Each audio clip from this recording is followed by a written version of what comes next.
The world's most influential companies look to LEK Consulting to enable growth, prepare for the future, and increase their impact. If you're ready to be a part of a top strategy consultancy, the firm is actively looking to add to its team of 1,800 consultants across 20 global offices. At LEK, you'll work on a wide variety of business problems to help clients solve their most pressing issues, from revenue growth to M&A to performance improvement and more. In addition, you'll gain exposure to a range of industries and problem types, resulting in world-class career progression opportunities. Ready to start making an impact from day one? Learn more about current opportunities and apply today at lek.com or click the link in this episode's show notes.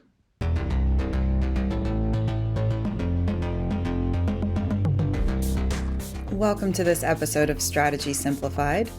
Today we get to talk with Brendan Mullen, Managing Director at Secha Capital in Johannesburg, South Africa. Brendan and his team take a hands-on approach to the businesses that they invest in with their unique operator-investor model. Today we'll get to hear all about Secha, opportunities to join the firm, and Brendan's journey through finance, a Duke MBA, and Bain on his path to Secha as well.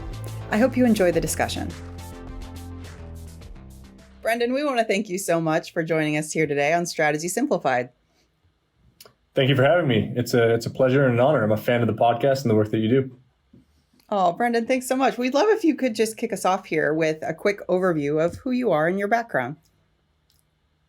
Absolutely. I'm the co-founder and managing director of Secha Capital, which we'll get into in a moment. But I live in Johannesburg, South Africa, where I've been for about 10 years. I'm originally from Boston, but now married with 2 kids under 3, in case you hear any background noise at some point. I guess my professional background actually spans a gamut: campaign politics, then a hedge fund, then my MBA, clean tech VC, strategy consulting with Bain, which I'm sure we'll talk about, and the MBA at Duke, which I'm sure we'll talk about, and now kind of lower mid-market private equity impact in Africa. And I think if there's a through line through each stop, it's that I always felt a little bit of an outsider to each one. And I think that served me well. And I saw the best and worst of whether it be politics or finance or consulting, but also wanted to kind of tweak it to serve both its maximum potential, but also from an impact perspective, and to kind of crowd in more people at the table. And kind of took those lessons to co-founding Secha about 6 years ago, which I'm sure we'll get into in a moment. Absolutely. Let's just go ahead and jump right there now. Tell us a little bit more about Secha. Yeah, so Secha is a lower mid-market private equity fund in Southern Africa. A lot of words there, but it focuses on traditional industries, making the green economy tech-enabled and or post-COVID transition. We employ a unique model called an operator-investor model, where concisely we second a team member into the portfolio company for a year to complement our growth equity checks. All right, so we started with a kind of a proof of concept fund, very small fund, rating small growth equity checks. Invested in, so today now we're on our second fund of $50 million, so more of a kind of proper fund size. We've invested in 11 companies, 8 of which are female founded. Average revenue growth is 12x. We've created over 200 jobs. Maybe to brag a little bit, our first investment, Native Child, has grown over 100x. And our first 3 Fund 2 investments are respectively in the renewable energy, agri-tech, and food security space. Happy to go further into what we've done and how we're differentiated. But I think that's a nice quick. Oh, and I should say we're focused on Southern Africa for Fund 2 in terms of our investments. Mm-hmm. Absolutely. I would love if you could actually brag a little bit more. Would love to hear a few more of the details. You already mentioned Native Child, but you could speak a little bit more about that or others. What are some of the investments that you're most proud of? Yeah, I mean, you're asking me to choose my favorite child. But yeah, maybe 2 things to cover. So yeah, like I mentioned, we invested in a lot of women-founded and run companies, a lot in the female and beauty space. So Native Child was an interesting one. So that's natural hair care for women of color. So a niche growth vertical. The multinationals didn't understand the pain points. They don't have the authenticity to solve. But that And maybe for your listeners, as I mentioned, I'm from Boston. I'm a pretty stereotypical white guy, from America, and here I am talking about natural hair care, and I think that's kind of key. Our team looks different than me. We're young, we're diverse, and that's enabled us to kind of invest where others wouldn't understand and wouldn't take the time. So yeah, first investment, native child natural hair care for women of color, led us to wigs. Right. And I always joke I'm one of the few people probably from Boston that knows, or guys from Boston that knows the difference between a Brazilian and Peruvian wig, a 4x4 or a full frontal. I know the difference between 4C and 4B hair. And that's actually part of our kind of a secret sauce, those kind of unique insights for boots on the ground. So, we invest in this company, Hair Town, that is in the wig market. It's just massive. It's 3 times the size. South Africa alone is 3 times the size of the wig market in the US. And we co-created with the founder, Wukina, which is Africa's Avon for wigs. So massively impactful, a lot of resellers, people can, primarily women would sell wigs as a side hustle. And then we sold that in a management buyout to our resellers last year.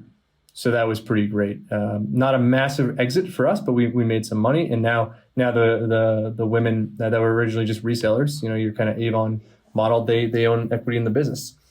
Maybe the second one, just to go on the other side of the spectrum, more of a recency bias, but interesting to talk about, is our second fund to investment, Culture Fresh. It's a hydroponic and environmentally controlled farm in the Western Cape. It's the biggest supplier of lettuce to the major retailers in the Western Cape, so here in South Africa and soon to be all of Africa. And I just think in a kind of a post Russia, Ukraine world, the way we do this industrialized farming as opposed to land farming, yes, we save 90% of water, our yields are much higher and faster, but we don't require synthetic chemicals, fertilizers as inputs. We actually, and since we're on the off-grid, entirely solar and battery-based, with one of actually such as other portfolio companies, we don't use energy from the grid, so it's just very clean. We don't, the cost of fertilizers have gone up for land-based agriculture, not us. It's we use biostimulants, if any, and it's just it gives me hope that the future of food production, food security, is actually easily solvable with some industrialized techniques that kind of modernize the traditional land farmer. Oh my gosh, absolutely. How diverse your portfolio is and what you've been able to get involved in your work here at Secha. So I caught that right. The size of the wig market in South Africa is 3 times the size of that market in the US? Yes. Wow, that's amazing. Yeah. And the farming work that you're doing, it's off-grid solar. Is that because it's hydroponic or? Well, yes, and just because we like to, I guess as Secha, we follow kind of global trends and things you read about, and then try to adopt it at the local market, right? And so we can talk about how we're thesis driven, and maybe that's one of the ways. But because the sun shines a lot in South Africa, and land is cheap. So instead of vertical farming that you might find in Singapore, where I think there's a lot of them, and Equilibrium Capital's invested a lot there. Land is cheap and sun is plentiful. What we don't have is water, and what is expensive is fertilizers. So we kind of try to fit that. And so, primarily off grid there, by virtue of the cost. And then because our local grid provider is intermittent, let's be that way. And also that's what compelled Secha to invest in a battery storage player called iGen. Also the rare renewable company that's Black and female founded. And you mentioned kind of diverse, and I would agree, but these are all kind of more traditional industries that are evolving due to tech enablement, green economy, where like these changes are really hitting the bottom line. So it's not impact just for impact's sake. Though our primary KPI is job creation, we do love that. But these businesses are making money in these times of transition. Mm-hmm. Put it succinctly. What are some ways that you choose your investments? I mean, it just sounded like you spoke about, this led us to battery storage, power storage. Do you look for those linkages across your portfolio? What are some of the other key ways that you consider and evaluate possible investments? Yeah, we like to say we invest in adolescent companies. So not startups, and that's where we are kind of. Maybe in the other parts of the world you'd call it micro private equity or lower mid-market. But we like unsexy sectors, quote unquote, these companies are very sexy. And then seeing some sort of change that can be there. And that's why we're very thesis driven. When we decided on natural hair care, we met with 5 companies and the native child. Wigs, we met with 8 different wig companies. Battery storage, 4 or 5 different ones. And what we are ultimately looking for, I guess maybe there's 2 primary filters at the top. And I'll use native child as the first example. So that's a niche growth vertical adjacent to a very large market that, there can be an insurgent brand, or where a local player can understand the pain points or solve for something that a multinational cannot. Right. So that's whether that's native child understanding the local consumer, primarily young Black women, or Culture Fresh, solving for land farming in South Africa, where people have not adopted hydroponics or environmentally controlled solutions. The other one would be a large fragmented market that can be reinvigorated. And that's, again, why that can be different. So that's the wig market. It's a huge market. There's not a lot of brand equity. Or the biltong market. So that's kind of like the beef jerky equivalent here in South Africa. Again, huge market, but there's not a lot of innovation. And in these high use case sectors, a little innovation goes a long way. And then, of course, we also we're not VC. We don't invest in winner take all. And we do kind of like investing in atoms that can leverage bits. So, a local producer, a local player can win as opposed to an importer, but we can still use some of that tech enablement component to modernize these companies. Mm-hmm. Tell me a little bit more what you mean by being thesis driven. Yeah, sure. So Secha has been around 5-6 years now.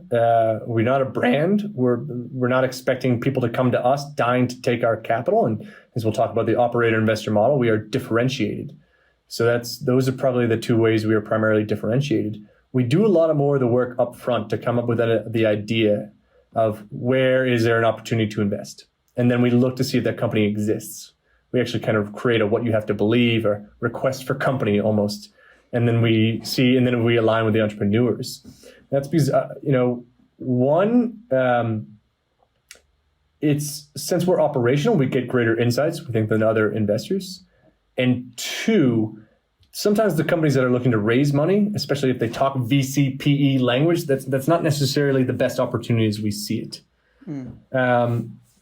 And this does borrow from certain asset classes of the search fund model, which I think one of your podcasts mentioned of, an MBA, maybe after a couple of years at a MBB, you go buy a business, maybe a lifestyle business, but you can help scale it.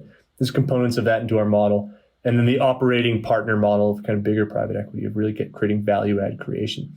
So we think that if we can kind of clean up the red ocean and then find opportunities that are kind of blue ocean, that can create the financial returns and impact that we're looking for. And that's the other way that we can be differentiated. We don't follow the portfolio construction of classic VC of a third home runs, a third strikeouts, a third on base. Most of the companies in our portfolio are going to deliver at least some return. And if a few of them are 10 or 20x, that's great. But we expect to average kind of 3 to 5x, and that kind of gives you that 20+% IRR annually if you just have a lot of good quality free cash flow returning companies after a few years. Mm-hmm. And within that, you started to allude to your business model and the unique positioning that you're taking here in the space. Can you tell us a little bit more about that? Yeah, sure. So the other differentiation is this operator investor model. And this is why I'm so happy to be speaking with you and the audience of consultants, aspiring consultants, former consultants, is that, and that's who we primarily recruit from. So maybe to explain it, when we invest in a company, we second a team member into the company day to day for a year. So sometimes that means she's going in as a chief of staff, and just kind of putting out fires, helping the CEO. Other times it's the new head of our sales team. Sometimes it's a capital raise. And that's why we call it operator investor. We think that, finance is teachable, especially at this level. Money is fungible, but value add is crucial. You need to complement that growth capital with human capital. And yes, we've found historically the best have come from kind of strategy consulting. Now, namely the people that want to do the work after the slides. We found that kind of consulting toolkit, when applied to operations, can be incredibly, incredibly powerful. maybe just with the analogy. So, I spent 3.5 years at Bain here in Johannesburg, but also all around the continent, and to a lesser degree, the world. And we were really good at building the map, right? So here's the map. Here's where you need to go. The map is crucial. I don't take that away. But at these businesses, especially, you need somebody to drive the car. And there's often a human capital gap. The entrepreneurs are great, but it's tough for them to recruit, afford, develop, retain high quality human capital. So this is an opportunity to help design the map, create the strategy pyramid, the 100-day plan, 9-month plan, and then to execute, drive that car. Maybe not drive it, maybe in the passenger seat with the entrepreneur, but that's fundamentally what we do. So we've had 10 operator investors throughout the life cycle that we've had, and the accomplishments that they've had across the portfolio are massive and varied, and they didn't always get it right. We've made a lot of mistakes, but no finger pointing, but a great experience for somebody to kind of leave the consulting world, get their hands dirty while having maybe the pedigree of private equity or former Bain or what have you. So it's been a lot of fun and a great learning opportunity. Mm-hmm. I mean, I know certainly from consultants and ex-consultants that I know, a lot of times what draws people away from the work is that lack of implementation, lack of being able to, as you said, get your hands dirty, actually be involved in the work. And now here you are actually injecting your people into these businesses. So tell us a little bit more about how you do that, your hiring process, whether or not you're hiring now.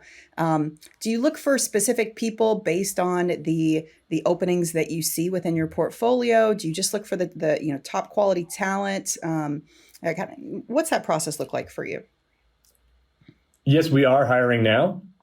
We should hopefully soon be announcing our next close on our fund. And so we will be hiring 2 more operator investors. So our team will never be that large, and our operator investors won't stay with us for 10 years in the fund. There'll be maybe a couple that will be promoted, but the idea is to have 2 or 3 years cycling through a couple of companies, then go on. Often, historically, people started their own companies, gone on to bigger PE or joined other startups.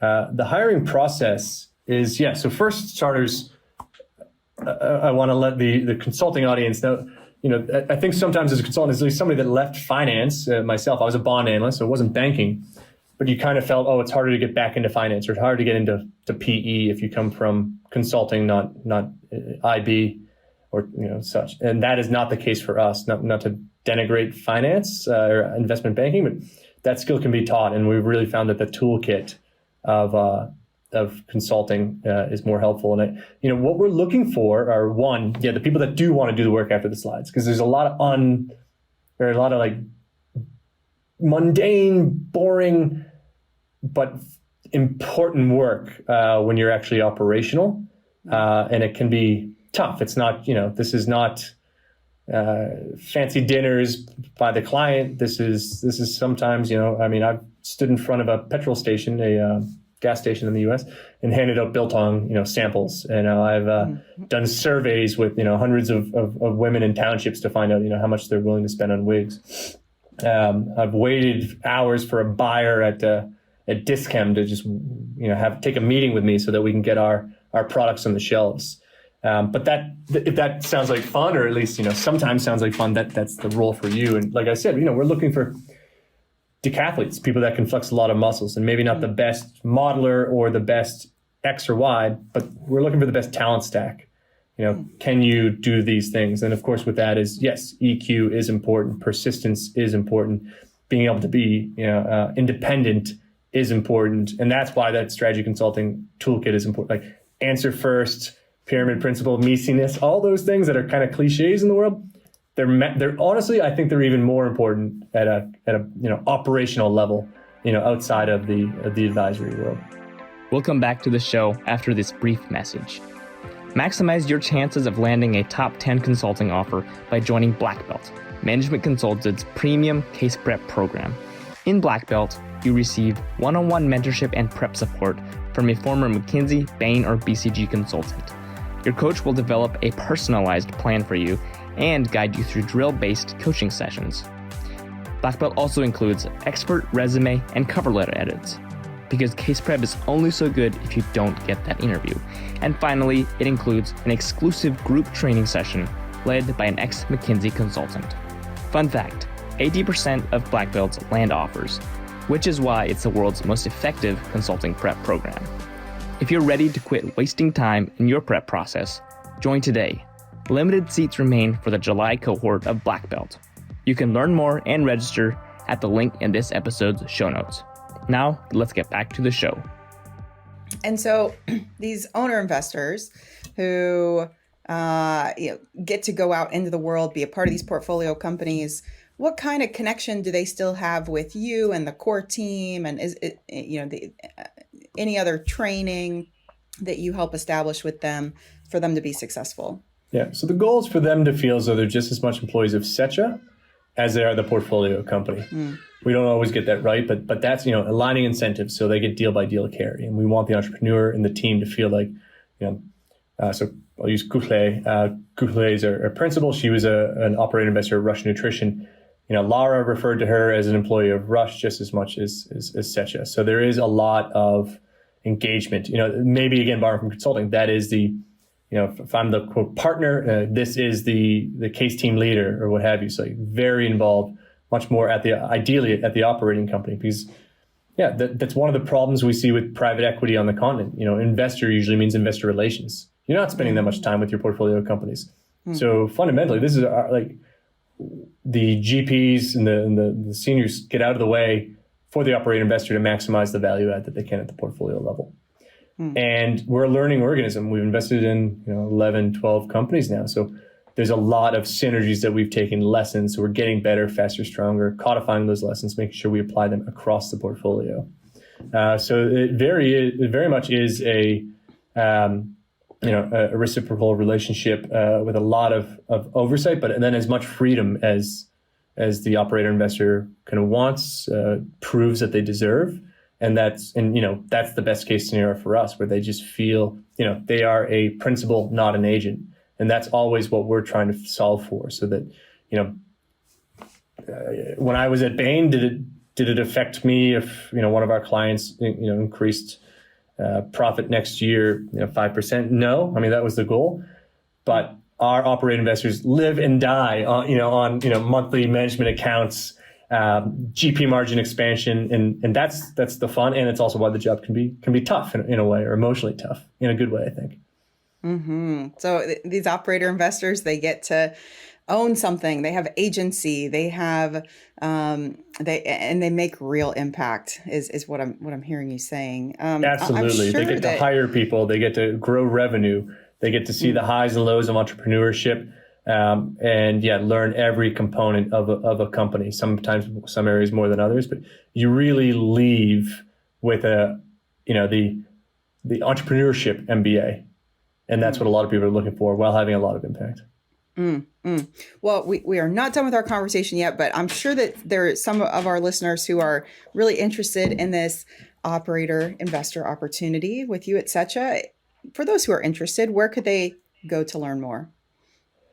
Yeah, plenty of it. So sechacapital.com, SECHACAPITAL.com. You can email me. Could get lost. It's easier just email, feel free, Brendan at Secha Capital. So BRENDAN, but also the associate handle is really good repository for that. And then just to make me happy, follow us on Twitter, on LinkedIn. We do produce a lot of content out there that we think is a little bit differentiated in the market. So I would always appreciate that. Send us an email. We're happy to chat, especially for people that have listened to this, have done their homework and are excited. Now, I will remind you, we do have a bias, obviously, for local operator investors, so Southern Africa. But we're expanding it. So hey, especially if we have people here listening from Mozambique, Zambia, Lesotho, Eswatini. That's those are the next few investments, so that'd be great. But we have had American and European interns before, and some have become operator investors, so not entirely turning that down.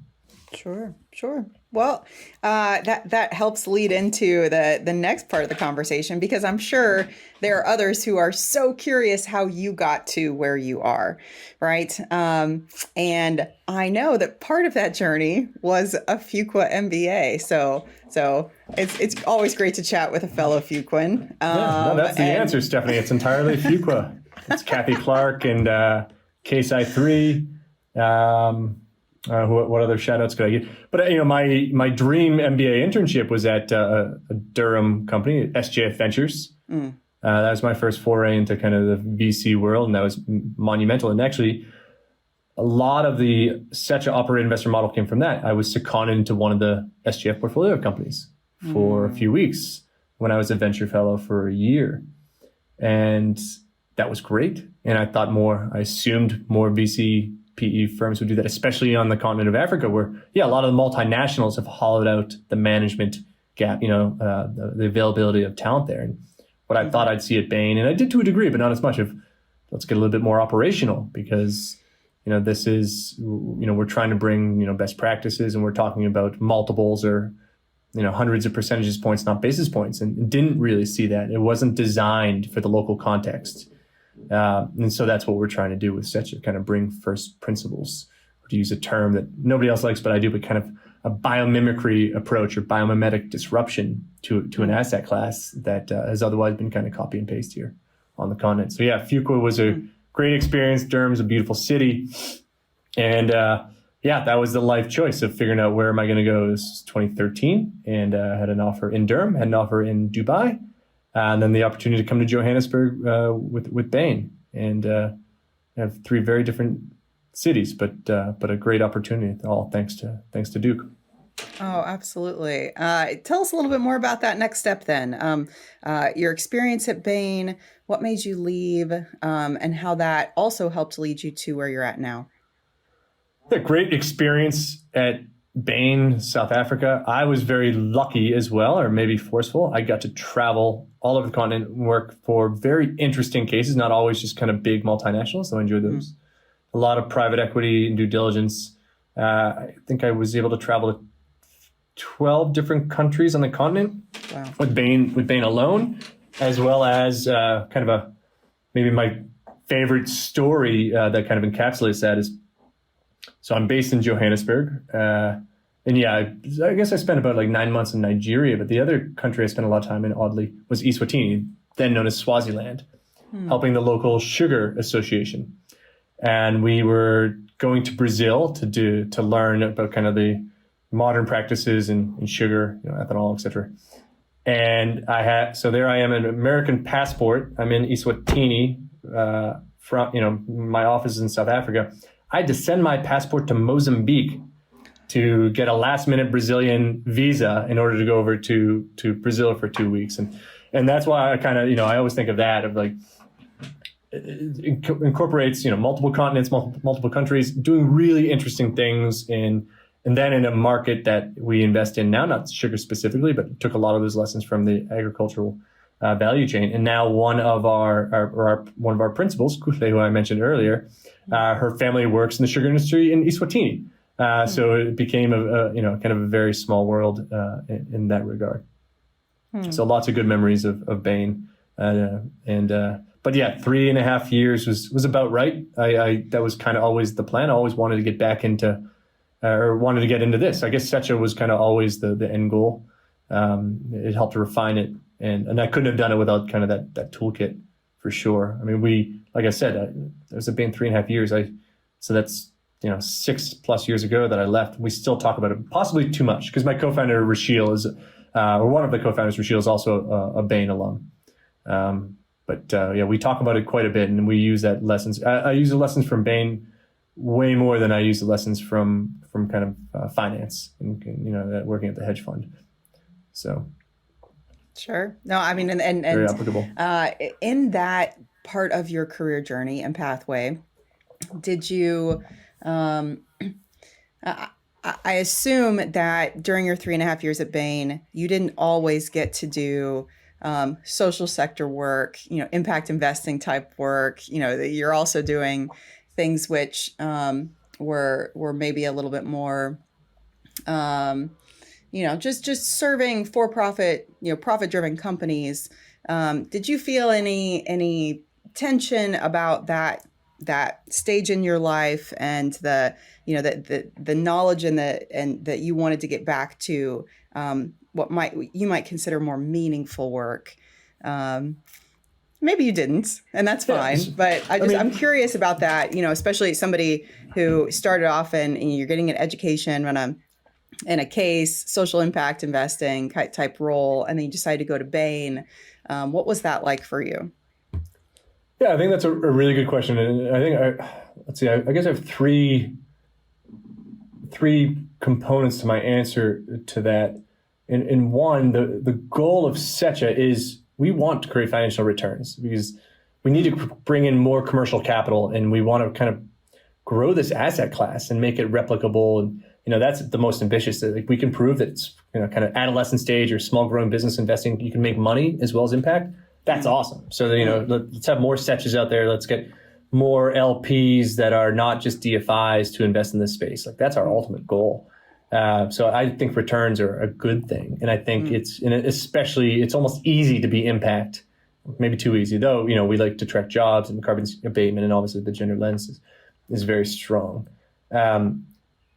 Secondly, probably one of the more quote unquote boring cases I did at Bain, a PMO, project management office, was in retrospect one of the best ways to do it because you saw every component of a company. And so I didn't appreciate that at the time, much like I didn't with some of the other learnings at Bain. But yeah, PMO, you see the importance in interaction of all the major kind of verticals and capabilities within a company, from HR to finance to IT. So that was really edifying. And as our companies get larger, I appreciate that lesson more and more. And then the third is, while I love my experience there, and I've mentioned this to some of my mentors and the partners, I don't feel as though strategy consulting firms here are always built with the local context in mind. I think, I never worked for any of the parastatals that some of the, let you all read the news, but yeah, Bain and McKinsey have gotten in some trouble here down in Southern Africa. And I think some of it's sensationalized, but some of it, I think it's because it's not built for the local context, especially when your primary clients are going to be government related. I think that's tough. And I was lucky not to do that. I got to travel the world primarily, FMCG, agri, and private equity. But to pay the bills, keep the lights on, if you're a big consulting firm, I think there is a disconnect sometimes between that business model and the ability to win clients locally. Absolutely. Oh, I appreciate you taking a second to think through that potential disconnect that would have been there, as you so well stated. So would love to just wrap up here with a couple of fun, maybe more personal questions. What's a favorite memory of your time at Bain? Let's see. So, I mentioned from a case, it was maybe that Eswatini sugar where I got to go to Brazil. Yeah. But I think maybe the best memory is I'll be kind of cheesy here. My co-founder Rashil Valab and I met on a case with a major FMCG with the Bain brand accelerator toolkit, which I thought was one of the most powerful things we did, and we borrowed heavily from it. And hopefully giving them credit, we've told it at Secha, just a very codified toolkit of looking at a brand, but also, kind of any consumer facing company, and then really even a B2B company, in order to kind of do a bunch of analysis if you have enough data, and then really zeroing in on how we can help create value. And that's when I met Rashil. And then a year later, he and I decided to start Secha. And I always like to say that I found two life partners the same week. I proposed to my now wife the same week that Rashil and I decided to start Secha. So hopefully 2 lifelong relationships. So that's a very nice memory there. And yeah, this was a FMCG that also does coffee. So free coffee every day. I mean, free high-end coffee every day. You can't beat that, Stephanie. You can't beat that. Exactly. You can't beat that. And then finally here, what's something that you're consuming, something you're reading or watching right now? Yeah, you did. You were kind enough to prep me with this question, and I thought I'd throw some books out there that are a little high-minded, and I could and create some bona fides. But I'll pick two things that I think should get the attention that I don't know if they deserve. One, the book is The Bond King by Mary Childs. It's about the rise and fall of Bill Gross of PIMCO. Just a very readable book. It reminds me, not that I was ever this grandiose, but it reminds me of my time on the bond desk when I worked at Putnam Investments. Just a really fun book to read. And the second, a TV show that my wife and I love that I feel like doesn't get enough press. I want it to exist. It's For All Mankind. It's a show. It's a counterfactual or historical fiction. If the Russians beat the U.S. to the moon, and then the different timeline. It's now in season 3. I just think it's such a good TV show. But I don't see much press about it, so I'm worried it'll be canceled before it's time. So if more people could watch it, I know it's on Apple TV, and it's really well done. And it's the nice, it's a little bit of drama, but also kind of that fun historical fiction. So yeah, neither really have much to do with what I do in my day-to-day at Secha, but yeah, more in a personal. These are the things I've been enjoying of late. No, this is a great opportunity to get to know you and your business and your journey. We've had quite a wide-ranging conversation today. Brendan, really want to thank you again for being willing to join us here. Any other kind of parting words that you have maybe for our audience as we wrap up? Yeah, no, maybe just to reemphasize, and sorry to pitch my book, but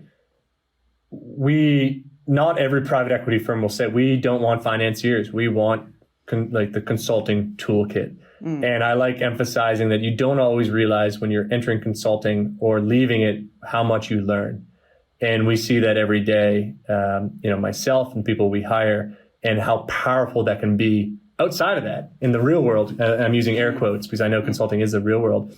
And so, yeah, I think it's a great, I wish that, I had done that out of undergrad, but I wasn't prestigious enough to get an MBB offer back then. But then you can kind of do great things, and using those skills, in a very directed way can create a ton of impact. And that's what we hope we're doing here at Secha. So we hope that we can hire more and more people that are kind of in the management consulted universe. So please do reach out if this sounds like a fit for you.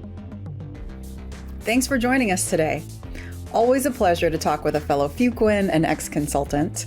If you're interested in joining Secha in the work that they do, please check out the link in the show notes and read more at sechacapital.com. And if you're still working on getting into consulting, then please consider working with us here at Management Consulted and one of our coaches. You can always read more at managementconsulted.com and check out a link in the show notes to our platform resources and coaching services to help you get that first job. We'll see you next time.